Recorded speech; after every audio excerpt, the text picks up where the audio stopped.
Rofi. Waalaikumsalam warahmatullahi wabarakatuh. Selamat siang Bu Rofi. Selamat siang, gimana kabar? Alhamdulillah sehat, puji Tuhan. Terima kasih Bu Rofi sudah menerima saya datang di TK Abad 7. Ya, sama-sama. Saya juga berterima kasih karena pendengar sudah memperhatikan saya sebagai sasaran. Ya, sama-sama Bu Rofi. Jadi begini Bu, seperti yang saya hubungi Ibu kemarin bahwa tujuan saya ingin belajar dari Bu Rofi dalam hal pengambilan keputusan berbasis nilai kebajikan sebagai pemimpin, karena pada saat ini saya sedang menempuh materi modul 3.1 tentang pengambilan keputusan sebagai pemimpin. Jadi nanti saya mohon izin untuk bertanya, nanti akan belajar dari pengalaman-pengalaman Bu Rofi apa ini. Insya Allah kita saling belajar. Izinkan saya bertanya Bu Rofi, selama ini bagaimana Bu Rofi dapat mengidentifikasi kasus-kasus yang terjadi di sekolah ini yang menjadi dilema dalam etika atau rujukan moral? Ya. Baik, terima kasih atas kesempatannya. Memang setiap lembaga itu memiliki permasalahan-permasalahan yang hampir sama, termasuk lembaga TK Asia Keseluruhan Para Tujuh ini. Jika dibandingkan dengan lembaga yang lain tentunya ada beberapa yang sama, tetapi dalam penanganannya mungkin berbeda-beda sesuai dengan kondisi yang ada di lembaga kita masing-masing. Seperti di lembaga kami, jika terjadi permasalahan yang ada hubungannya dengan masalah etika, moral maupun ada rujukan yang sifatnya seperti Bu Nanda katakan tadi, saya selaku kepala sekolah mengakomodir, tapi saya juga bekerja sama dengan guru-guru yang lainnya dalam menyelesaikan masalah ini. Tidak serta-merta langsung memberikan sebuah keputusan. Kita mengidentifikasi terlebih dahulu, Bu Nanda. Demikian mungkin poin yang pertama. Ya, berarti bersama dengan teman-teman gurunya Bu ya. Ya. Lalu selama ini bagaimana Bu Rofi menjalankan pengambilan keputusan di sekolah, terutama untuk kasus yang ada dua kepentingan yang sama-sama benar atau sama-sama mengandung nilai kebajikan? Baik. Jadi dalam pengambilan keputusan ini tentunya kita harus menggunakan beberapa langkah-langkah yang harus kita ambil, ya. Yang pertama itu ya kita mengidentifikasi masalah tersebut dengan menganalisa, menyaring, ya apa yang menjadi permasalahan di situ. Kita lihat dulu masalah yang terjadi itu apa. Contoh misal kalau kita terjadi permasalahan antara wali murid yang sinergi dengan lembaga ataupun yang tidak, nah itu harus kita atasi dengan menyaring permasalahan tersebut. Iya, jangan langsung kita memutuskan permasalahan kita just gitu. Jadi diidentifikasi dulu ya Bu. Identifikasi dulu. Ya. Baik Bu. Lalu langkah-langkah atau prosedur seperti apa yang biasa Ibu lakukan selama ini? Baik. Jadi kita saling dulu permasalahannya, kita kenali permasalahan tersebut, kita amati dulu. Nah, seperti tadi ya. Kemudian adakah yang terlibat di dalam masalah tersebut? Jika ada, siapa saja yang terlibat? Dan kemudian setelah itu kita harus mengumpulkan beberapa informasi atau fakta-fakta yang ada hubungannya dengan masalah tersebut. Nah, selanjutnya harus kita uji. Dari fakta-fakta yang ada itu harus kita uji benar atau salahnya. Nah, ada dampaknya atau tidaknya, itu juga akan penting. Nah, selanjutnya kita akan mengambil sebuah keputusan yang mana sebisa mungkin tidak membahayakan, sebisa mungkin akan menguntungkan dari dua belah pihak. Nah, yang terakhir juga harus kita evaluasi, Bu Nanda. Kita evaluasi apakah keputusan kita itu sudah sesuai atau belum. Kita refleksikan mantiknya, akan kita jadikan apa seperti itu. Tetap direfleksi ya Bu ya. Iya Bu Rofi, terima kasih. Lalu Bu, hal-hal apa saja yang selama ini Bu Rofi anggap efektif dalam pengambilan keputusan pada kasus-kasus dilema etika? Ya baik, kalau hal-hal yang perlu kita perhatikan yaitu ya seperti tadi, mestinya kita harus menyaring hal itu ada unsur masalah ketertiban atau hukum, itu juga penting kan.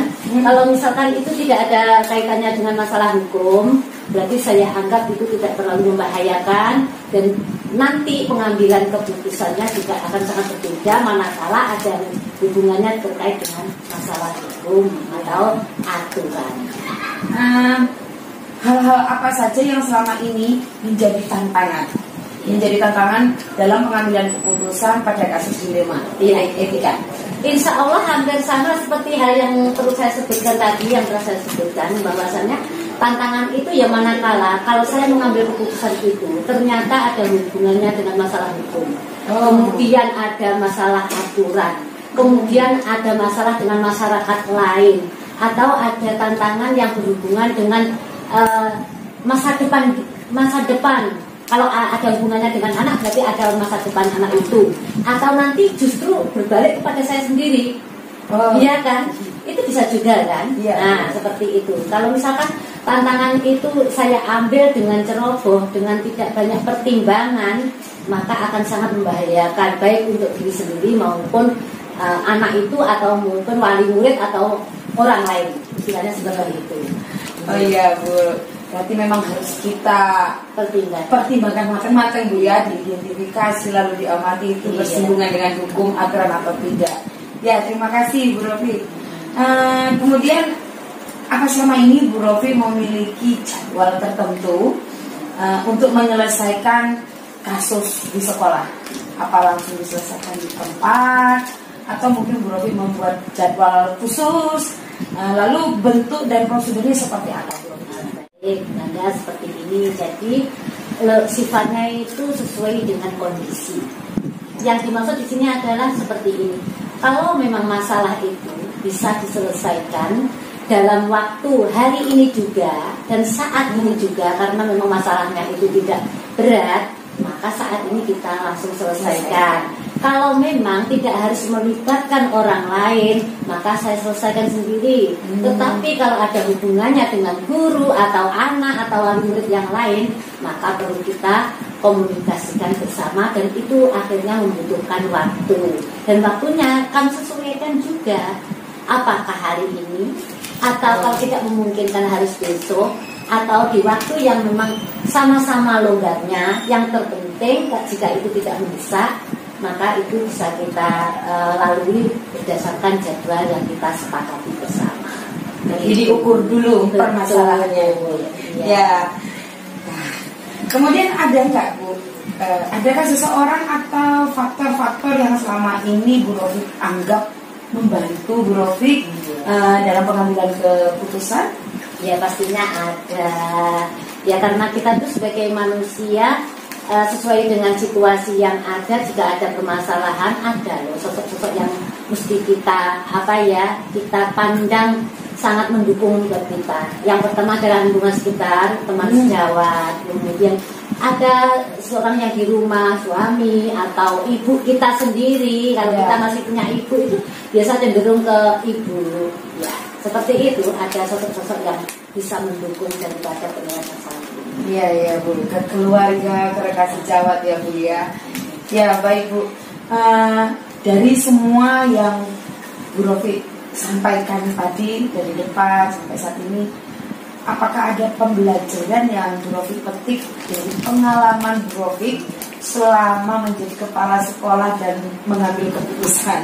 Pastilah Bu Nanda, tidak mungkin tidak jadikan pelajaran ya, karena kalau saya sudah 29 tahun menjadi guru, menjadi kepala sekolah sekaligus. Ya kalau zaman dulu awal-awal kan saya jadi kepala sekolah, jadi guru, jadi tukang bersih-bersih, pokoknya waktu awal-awal seperti itu. Sampai sekarang tentunya banyak masalah, tetapi masalah-masalah tersebut akan kami jadikan sebuah pelajaran, akan kami jadikan studi kasus-kasus yang telah lalu ke depannya harus menyelesaikan seperti apa. Nah Bu Nanda, saya balik ke tadi ya, dari yang tadi, siapa yang mendukung dan bagaimana saya harus mengikuti. Jadi saya ketika mengambil keputusan itu terkadang begini.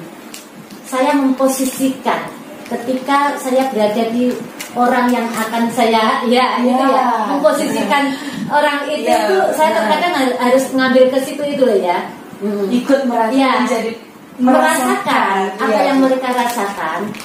Setelah merasakan apa yang mereka rasakan, kita itu akan bisa semakin meresapi permasalahan itu, dan ketika mengambil keputusan itu betul-betul yang sangat sesuai, yang sangat relevan, yang sangat cocok, sehingga keputusan itu nanti tidak akan kita sesali. Iya. Dan akhirnya ketika setelah seperti itu kami mengevaluasi dulu, keputusan itu sudah cocok apa tidak ya. Kalau memang sudah cocok, alhamdulillah. Kalau misalkan nanti sekiranya masih kurang, ya akan kita benahi, dan berikutnya keputusan itu akan saya jadikan pelajaran yang sangat penting, sangat mendasar, dan akan kami jadikan modal pembelajaran selanjutnya. Ya, kasus-kasus berikutnya itu jangan sampai terjadi gitu ya.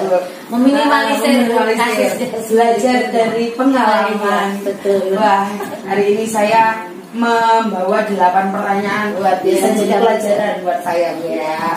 Kita sama-sama belajar, tapi mudah-mudahan pembelajaran yang saya ambil dari Bu Nanda dan Bu Nanda ambil dari saya sama-sama memberikan dampak positif, memberikan apa yang namanya manfaat buat diri saya, buat diri Bu Nanda, dan yang terpenting adalah karena kita sebagai pemimpin itu bermanfaat untuk anak-anak kita.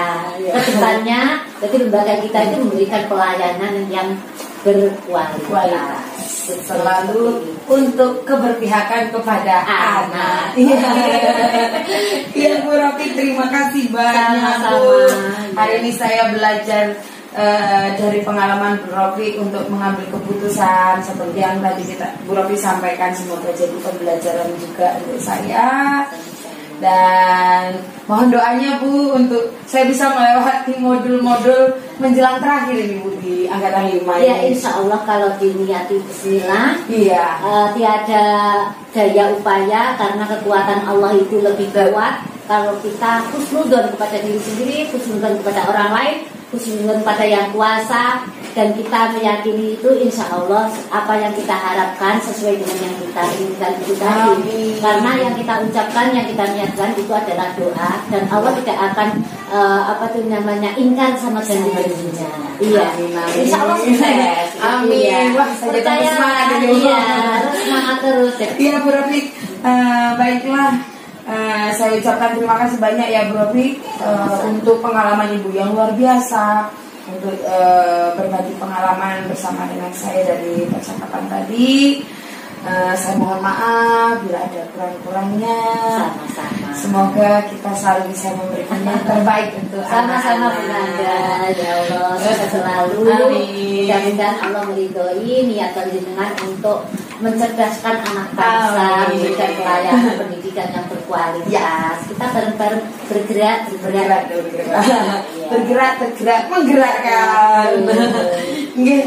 Sekali lagi saya ucapkan terima kasih Bu Rofi. Sama-sama. Terima kasih Bu Nanda atas kehadirannya.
Ya, saya ini terima kasih Bu untuk waktu yang dia berikan Untuk saya, seperti yang saya sampaikan beberapa waktu lalu bahwa di minggu ini saya sudah mencapai modul 3.1.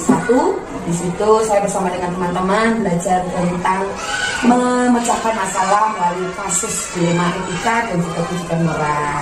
Saya akan melakukan percakapan, wawancara Budia, belajar dari Budia selaku kepala sekolah di TK Negeri Pembina, bagaimana Budia mengambil keputusan di sekolah ini selaku pemimpin sekolah.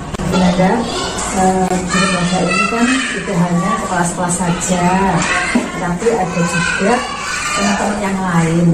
Pasti setiap lembaga itu ada permasalahan yang muncul. Nah, baik itu pada teman kita sekerja, apalagi kita dengan orang tua wali murid, dan anak-anak. Nah, satu contoh saja ya Bunda ya, pada waktu program berjalan mengadakan program rekreasi atau mengenal lingkungan. Ya, di situ kan ada wali murid yang tidak setuju dan ada yang setuju. Ya mungkin karena apa ya, dari mereka sendiri ya, antara kemampuan orang-orang kan tidak sama. Nah, di sini juga kami merasa takut wali murid yang tidak setuju. Oh iya, ya, karena mereka terbeban berat. Tapi kan kami tetap berpegang pada program yang sudah awal waktu mereka mendaftar itu sudah saya sampaikan. Dalam program TK itu juga ada mengenal lingkungan 1 tahun sekali, dan selanjutnya tahun berikutnya ada pentas gitu ya. Nah, di sini kami harus mendekati kepada yang tidak setuju tadi. Kita dekati sama-sama, kita dekati, lalu kita berikan arahan, karena ini program yang mau tidak mau harus kita laksanakan. Dan kita juga mengundang semua murid, dan itu kita ambil keputusan yang paling banyak diadakan mengenal lingkungan, setuju atau tidak setuju. Nah, karena yang mengerti dengan program sekolah, maka banyak yang setuju. Ya, akhirnya itulah yang saya buat untuk apa ya, pedoman atau keputusan. Selama ini ketika Budia menjalankan pengambilan keputusan di sekolah, terutama untuk kasus-kasus ada kepentingan yang sama-sama benar, sama-sama mengandung nilai kebajikan, bagaimana caranya? Itu mungkin bisa kita lihat dengan visi sekolah ya Bunda ya. Oh iya, visi sekolah, karena visi sekolah yang sudah kita buat bersama-sama, ya itulah yang harus kita kembangkan dan kita laksanakan. Visi kita ulang lagi, kita baca lagi supaya teman-teman tadi itu bisa memahami sampai paham, sehingga semuanya bisa dijalankan bersama-sama. Ya, berarti TK Negeri Pembina itu pegangan utamanya adalah visi sekolah. Ya. Kemudian mungkin ada langkah-langkah atau prosedur seperti apa yang biasanya Budia lakukan selama ini? Setiap bulannya kami untuk rapat kerja itu setiap bulannya rutin. Rutin untuk menampung permasalahan yang dihadapi di kelasnya masing-masing. Ya, kita tampung apa kendalanya, pembelajaran atau alat-alatnya yang kurang. Ya, mungkin ada murid yang bermasalah, itu bisa disampaikan di rapat itu, ya rapat itu. Terus kita bisa pecahkan bersama-sama. Kecuali kalau ada yang sifatnya itu insidental. Oh iya, itu baru pada saat itu kita sudah mengadakan rapat supaya semuanya itu bisa berjalan dengan lancar. Ya. Berikutnya kalau saya boleh tahu Bu, hal-hal apa saja yang selama ini Budia anggap efektif dalam mengambil keputusan dalam mengatasi kasus-kasus dilema etika di sekolah kita ini? Ya, kita melibatkan teman-teman ya, karena kami itu sebagai kepala sekolah tidak bisa bekerja sendiri tanpa juga dukungan dari teman-teman ya. Itu juga sangat membantu sekali kami sebagai kepala sekolah atau pimpinan yang dikeluarkan untuk mengambil keputusan. Ya. Ada mengambil keputusan, mungkin ada tantangan tersendiri yang dia rasakan saat mengambil keputusan menghadapi kasus-kasus dilema ketika di sekolah. Ya ada, karena orang banyak dan setiap guru itu kan mempunyai karakter yang berbeda ya. Banyak yang halus, ya seperti itulah. Sebagai pimpinan di sini harus tahu karakternya masing-masing guru itu.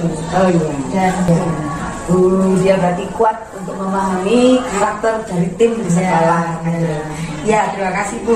Mungkin apakah Bu Dia membuat jadwal tertentu dalam menyelesaikan kasus di sekolah ini, atau mungkin Bu Dia langsung menyelesaikan di tempat ketika menghadapi kasus, atau membuat jadwal, mungkin bagaimana prosedur dan bentuk-bentuk yang Bu Dia jalankan? Saya kira tidak ada.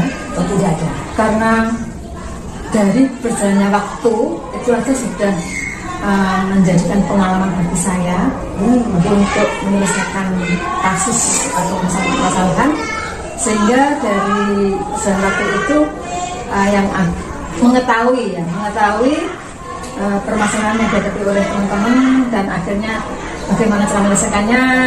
Dari berjalan waktu itu kami akhirnya bisa menjadikan berkembangnya diri saya. Diri saya untuk menyelesaikan masalah dari teman-teman. Berarti Bu Dia menganggap ada pengalaman untuk menyelesaikan kasus. Ya, baik Bu Dia, terima kasih. Nah, mungkin ada seseorang atau faktor-faktor lain yang Bu Dia anggap selama ini membantu dan mempermudah Bu Dia dalam mengambil keputusan bila menghadapi dilema etika di sekolah.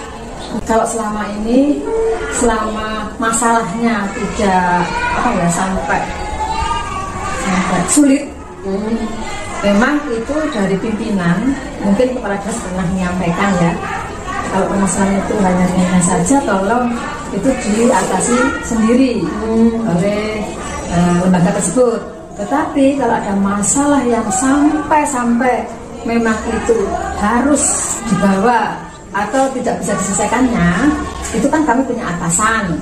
Atasan kita kan ada pengawas. Kalau di pengawas tidak selesai, kita balik ke kasih. Kalau dikasih tidak selesai juga masalah itu, kita balik ke kabit, kalau bidang. Kalau itu tidak selesai juga, lalu kita balik ke pengawas.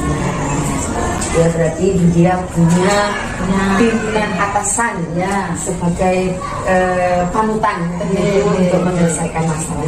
Dia. Dari semua yang sudah Bu Dia sampaikan di awal tadi sampai saat ini, apakah ada yang Bu Dia petik untuk dijadikan pembelajaran sebagai pengalaman Bu Dia dalam mengambil keputusan? Ya, pengalaman banyak sekali. Pengalaman saya seperti itu yang kami ambil, ya kita harus sabar, harus sabar. Lalu ini kita berdoa. Jangan lupa berdoa, sabar, dan pada akhirnya kita mendekati kepada mereka, sehingga permasalahan itu bisa selesai, sehingga bisa kita ambil kesimpulan. Ya itu tadi, berjalannya waktu tadi dari masalah satu ke masalah yang lain. Akhirnya kita tahu. Pada akhirnya enek masalah seperti itu, kita harus seperti ini sikapnya. Ada pengalaman beruntun ya. Dan itu juga buat buat kami pribadi. Seperti kata saya, pengalaman itu untuk mengancam saya, sehingga dengan seperti itu ada pengembangan. Ada pengembangan. Ya Bu ya. Oke ya, terima kasih Bu.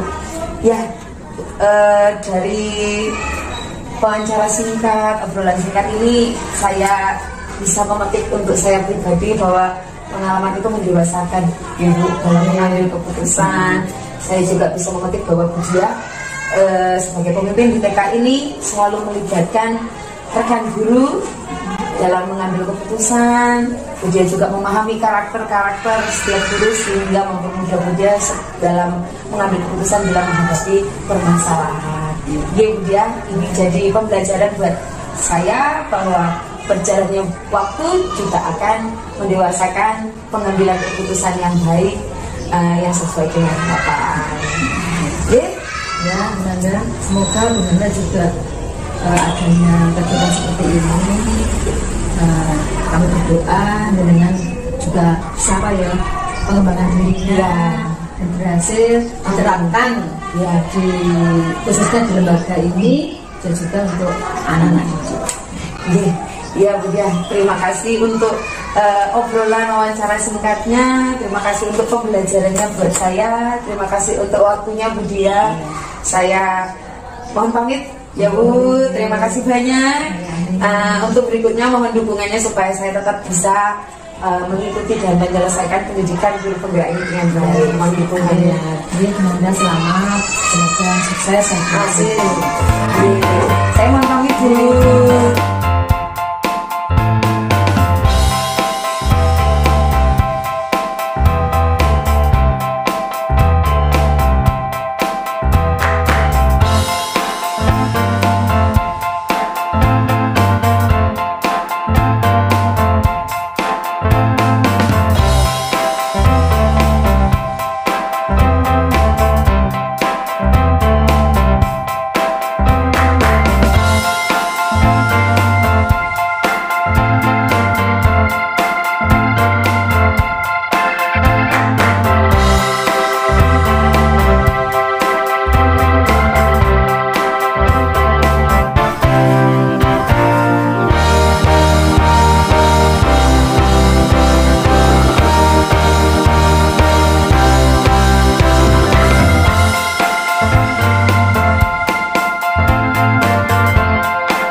Terima kasih Bu Indri sudah menerima saya untuk datang ke sekolah ini di TK Bayangkari 41. Terima kasih karena Bu Indri sudah bersedia menjadi model buat saya untuk belajar dalam hal pengambilan keputusan berbasis nilai kebajikan sebagai pemimpin. Selama Bu Indri menjadi kepala sekolah di TK ini, bagaimana Bu Indri dapat mengidentifikasi kasus yang merupakan dilema etika atau rujukan moral? Nah, ini menanda kalau pengalaman saya menjadi kepala sekolah itu beragam ya, karena wali muridnya juga beragam. Jadi latar belakang pendidikannya juga beragam. Dan di situ itu ada wali murid itu yang menghendaki bahwasanya di sekolah TK itu harus lulusan TK terutama itu harus sudah bisa membaca, kemudian harus sudah bisa berhitung, dengan notabene yang sudah ke jenjang SD. Padahal secara prinsip pembelajaran di TK itu adalah pembelajaran yang berbasis dengan belajar sambil bermain. Nah, dari situ itu memang kendala itu saya temukan ketika wali muridnya itu tadi karena latar belakangnya kalau sudah masuk di SD itu harus siap semuanya. Padahal secara fitrahnya anak-anak itu belajar menggunakan bermain, apalagi kegiatan untuk menulis, membaca seperti itu. Nah, itu yang saya lakukan. Lalu selama ini bagaimana caranya Bu Indri menjalankan pengambilan keputusan di sekolah, terutama untuk kasus-kasus yang ada dua kepentingan yang sama-sama benar, Bu? Atau untuk kasus yang mengandung nilai kebajikan? Nah, misalnya begini, ya kasus seperti itu tadi sebenarnya wali muridnya kan menuntut kita sebenarnya maunya anak-anaknya itu harus sudah siap ya. Tapi kalau kita juga punya kepentingan bahwasanya belajar itu harus menggunakan bermain. Nah, biasanya itu saya mengumpulkan wali murid dulu. Jadi ada rapat wali murid. Sebelum rapat wali murid itu saya juga melibatkan guru saya untuk rapat intern ya. Jadi sebelum kegiatan dengan wali murid mengadakan parenting, terutama ya pentingnya bahwasanya itu belajar di PAUD atau di TK. Kalau di TK itu sama dengan di PAUD ya, karena satu kurikulum. Nah itu pun harus kita terapkan kepada wali murid. Kan kita nggak mungkin ya kita berjalan sendiri tanpa kerjasama dengan wali murid. Makanya kita mengadakan program parenting. Dan di situ kita mengundang memang beberapa narasumber yang sesuai dengan perkembangan dan pertumbuhan anak. Itu benar. Jadi memang seperti itu yang sudah saya lakukan. Ya, lewat parenting ya, Bu ya.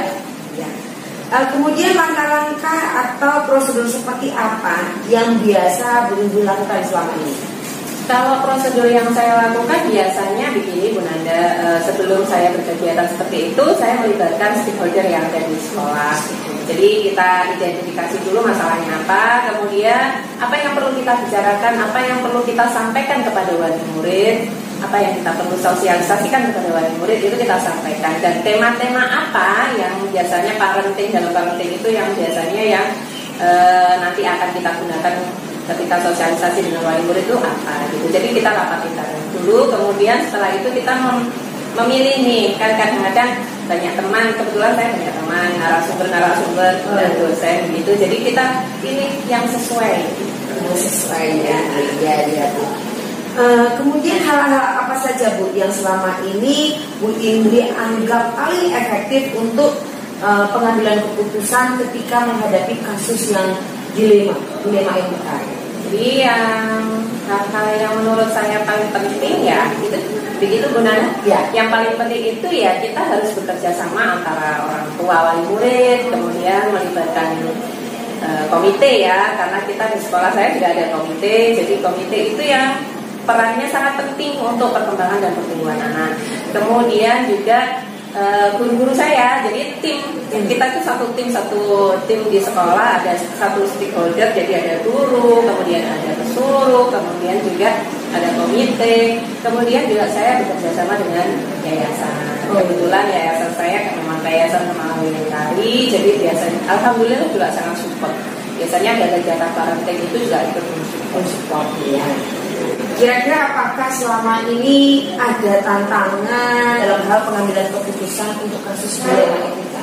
Tantangannya itu begini Bu Nanda, kadang-kadang kan isi otak kita kan berbeda-beda, gitu. Jadi ketika kita menyampaikan kepada wali murid, entah itu wali murid, entah atau itu guru tentang ide-ide saya terutama ya, kalau untuk perkembangan dan perkembangan anak-anak kadang-kadang memang ada ada yang kurang match gitu. Jadi kita sampaikan pelan-pelan, memang kita sampaikan tujuannya untuk apa. Misalnya suatu program ya Anda, saya misalnya mengajukan program ini baik untuk anak-anak. Misalnya pra membaca itu atau pra menulis itu bisa menggunakan berbagai media.